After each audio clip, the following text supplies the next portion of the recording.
Hi கள்ளிக்காட்டுக்குள் friends எல்லாருக்கும் ஒரு ஹாப்பியான வணக்கத்தை சொல்லிக்கிறேன். உங்கள் வீட்டு மல்லிச்செடிகளில் அதிகப்படியான மொட்டுக்கள் வரணுமா? சிம்பிளாக சில விஷயங்கள் இருக்குது, அதை நான் சொல்கிறேன். இன்றைக்கி வீடியோவில் நீங்கள் தெரிஞ்சுக்கலாம். ஃபர்ஸ்ட் டைம் இப்போ தான் கள்ளிக்காட்டுக்குள் சேனல் வீடியோக்குள்ளே இப்போ நீங்கள் பார்க்குறீங்க அப்படின்னா மறக்காமல் கள்ளிக்காட்டுக்குள் சேனலை சப்ஸ்கிரைப் பண்ணி பெல் பட்டனை கிளிக் பண்ணுங்கள். வாங்க வீடியோக்குள்ளே போகலாம். வாங்க ஃப்ரெண்ட்ஸ், ஒரு மல்லிப்பூ செடி கிளையில 10 மட்டும் 11 மட்டும் இருக்குன்னா நம்ம பயிருக்கு எத்தனை நாளைக்கு ஒருக்க எப்படி கொடுக்கணும் தெரிஞ்சுக்கலாம். உங்கள் வீட்டு மல்லிச்செடியில் அதிக மொட்டுக்கள் வரணும் அப்படின்னா ஃபஸ்ட்டு நீங்கள் செக் பண்ண வேண்டியது வாட்டரிங் தாங்க. வாட்டரிங் வந்து சீரான கால இடைவெளியில் மார்னிங் வந்து நீங்கள் கொடுக்குறீங்க அப்படின்னா கரெக்டாக மார்னிங் கொடுத்துடணும்.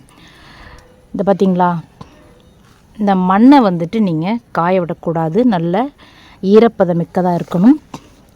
வாரம் ஒரு முறை வந்துட்டு மண்ணை வந்து கிளறி விடணும், களைச்செடிகளை எடுத்து விடணும். இதை நான் அடிக்கடி சொல்லிகிட்ருக்கேன். மண் பொலன்னு இருக்கப்ப காற்றோட்டம் அதிகமாகும், அதிக ஆக்சிஜனும் வந்து வேர்களுக்கு வந்து வலிமையை கொடுக்கும், நல்ல சத்துக்களும் மண் வந்து செறிவானதாக மாற்றும். நான் என்னோட மல்லிச்செடிகளுக்கு எந்த மாதிரி பயிருக்கு கொடுக்க போகிறேங்கிறத இப்போ நீங்கள் நேரடியாக பார்க்க போகிறீங்க. வாட்டரிங் செக் பண்ணணுன்னு சொன்னேன். இங்கே பாருங்கள், இதுதான் வந்து வாட்டரிங் போயிட்டுருக்கக்கூடிய டியூபு. அப்படியே ட்ராப்பாக சொட்டிகிட்ருப்பாங்க. அப்படியே செடி ஒரு கிளைக்கு எத்தனை மொட்டு இருக்கணும்? குறைஞ்சபட்சம் ஒரு கிளையில் 5 மொட்டுக்கள்லேருந்து, நான் சொல்கிறது மினிமம். இங்கே பாருங்கள், மினிமம் வந்து 5 பட்ஸ் இருக்குது பாருங்கள், ஜாஸ்மின் பட்ஸு. அதிகபட்சம் 11 மொட்டுக்கள் வரைக்கும் வரும். இங்கே பாருங்கள், 3 6 இந்த பக்கம் ஒரு 5 11 மொட்டுக்கள். ஸோ இந்த மாதிரி உங்கள் மல்லிச்செடி பூக்குது அப்படின்னா மண்ணோட செறிவு வந்து நல்ல வளமானதாக இருக்கணும். மண்ணோட செறிவை வந்து நீங்கள் இம்ப்ரூவ் பண்ணிக்கிட்டே இருக்கணும். அதுக்காக நம்ம பயிரூக்கி கொடுக்க போகிறோம். பயிரூக்கி பார்த்தீங்க அப்படின்னா தினம் கூட நீங்கள் கொடுக்கலாம், வாரம் ஒரு முறை கொடுக்கலாம், அல்லது 10 நாளைக்கு ஒரு முறை கொடுக்கலாம். நான் என்னோட மல்லிச்செடிகளுக்கு வாரம் ஒரு முறை பயிருக்கு வந்து கொடுத்துருவேன். அதனால தான் வந்து கிட்டத்தட்ட 11 மொட்டுக்கள் அதிகபட்சமாக எனக்கு வந்து கிடைக்கிது. பாஸ்பரஸ் ரிச் ஃபர்டிலைசராக கொடுக்கணும். நேச்சுரல் ஆர்கானிக் ஃபர்டிலைசர் அப்படிங்கிற ஒரு பிளேலிஸ்ட்டில் நான் பயன்படுத்தக்கூடிய பயிரூக்கிகள் இருக்குது. அதில் ஒரு பயிரூக்கியை தான் இன்றைக்கி நான் கொடுக்க போகிறேன். அம்மா, சின்ன செடிக்கு உங்கள் செடி வந்து 1 இயர் பிளான்ட்டாக இருக்கலாம், 2 இயர் பிளான்ட்டாக இருக்கலாம். ஏன்னா வந்து அது பிரச்சனை கிடையாது. ஏன்னா நான் பூத்து முடித்த பிறகு நான் ப்ரூன் பண்ணி விடுறேன், கம்ப்ளீட்டாக ப்ரூன் பண்ணி விட்டுருவேன். சரி வாங்க, என்ன பயிரூக்கி அப்படிங்கிறத நான் காமிக்கிறேன். காசு கொடுத்து வாங்குகிற பயிரூக்கி கிடையாதுங்க. இங்கே பாருங்கள், நல்ல ஃபெர்மெண்டேஷன் ஆகிருக்கு.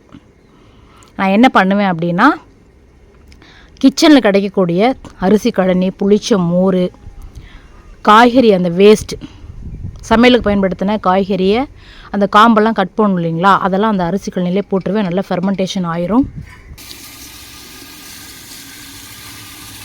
தினம் பயிரூக்கி கொடுக்குறங்க அப்படின்னா காலையில் அரிசி கழனியை கலெக்ட் பண்ணி வச்சுக்கோங்க. ஈவினிங் வந்துட்டு அந்த அரிசி கழனி எவ்வளோ இருக்கோ அதில் ஈக்குவலுக்கு வந்து நீங்கள் தண்ணியை சேர்த்து ஒரு கப் கொடுக்கலாம். இல்லைன்னா அரிசி கழனியெல்லாம் ஒரு பக்கெட்டில் ஊற்றி வைங்க. காய்கறி கழிவுகளை அதிலே போட்டுருங்க. நல்ல ஒரு 3 நாளைக்கு வந்து நல்ல ஃபெர்மெண்டேஷன் ஆகட்டும். இப்போ நீங்கள் என்றைக்கு பயன்படுத்த போகிறீங்களோ அன்றைக்கி இது மாதிரி ஒரு அரிதட்டு, கீரை தட்டுன்னு கூட சொல்லலாம், இதிலேருந்து இந்த காய்கறி கழிவுகளை அப்படியே வடிகட்டி எடுத்துருங்க. ஏன்னா இந்த காய்கறி கழிவுகளை வந்துட்டு நம்ம கம்போஸ்டில் வந்து சேர்த்துடலாம். எனக்கு வந்து இந்த போனியில் 1/4 போனி, ஒரு 3 நாளைக்கு வந்து 1/4 போனி அரிசி கழனி வந்து சேரும். அரிசி கழனி, புளிச்ச மோர், மாவு பாத்திரம் இருக்கு இல்லைங்களா, அதை கழுவுனது. அந்த 3 நாளைக்கு பிறகு நான் என்ன பண்ணுவேன்னா, அதில் ஒரு 5 மடங்கு தண்ணி சேர்த்து பூக்கும் செடிகளுக்கு, காய்க்கும் மரங்களுக்கு ஒரு கப் வந்து நான் கொடுப்பேன். இதை தான் நான் வந்து கொடுக்க போகிறேன். இந்த காய்கறி கழிவுகளை வந்து எதுக்காக வடிகட்டி எடுக்கிறோம் அப்படின்னா, இது வந்து மண்ணில் போட தேவை கிடையாது. இப்போ எனக்கு பயிரூக்கி ரெடி ஆயிடுச்சுங்க. இந்த பயிரூக்கி வந்துட்டு உங்கள் மல்லிச்செடிகளுக்கு கொடுக்கலாம். கொடுக்கறதுக்கு முன்னாடி என்ன பண்ணணும்னு சொல்கிறேன் வாங்க. பயிரூக்கி ரெடி ஆகிடுச்சு. ஒரு 2 கப் எடுத்துக்கோங்க.